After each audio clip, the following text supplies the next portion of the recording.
Баршаңызға қайырлы күн достар. Бүгін сіздермен өте дәмді әрі жылдам жасалатын ашытқысыз бауырсақ жасайтын боламыз. Менімен бірге болыңыздар. Бөлме температурасында тұрған айранымызға 1 қасық ас содасын қосып, екеуін араластырамыз. Екеуі реакцияға түсу керек, видеода көріп тұрғандарыңыздай. Одан кейін тұзымызды, қантымызды, 1 жұмыртқамызды және сұйық майымызды қосып, барлығын жақсылап араластырамыз.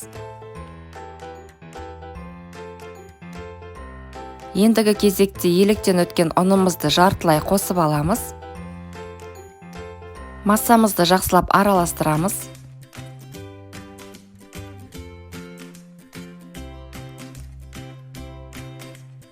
Енді қалған ұнымыздың барлығын бірден қоспай, ақырындап қоса отырып, қолымыздың көмегімен қамыр илейміз.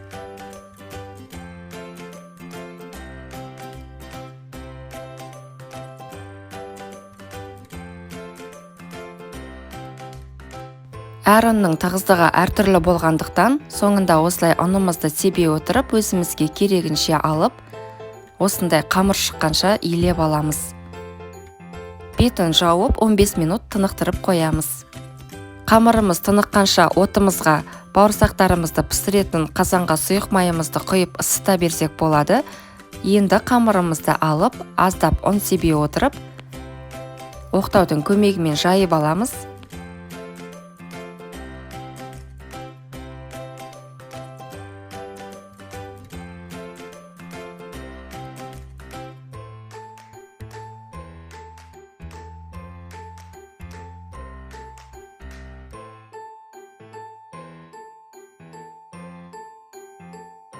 Жайып алған қамырымызды қалаған көлемде 4 бұрышты етіп кесіп аламыз. Қамырымыздың барлығын кесіп болғаннан кейін қызып тұрған майымызға бауырсақтарымызды салып бірден пісіре береміз.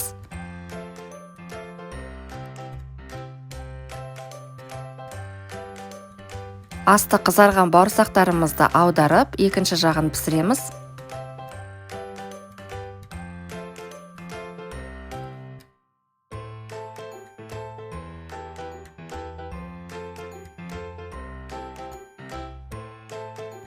Толықтай піскеннен кейін бауырсақтарымызды сүзіп аламыз және қалған бауырсақтың барлығын дәл осылай пісіріп шығамыз.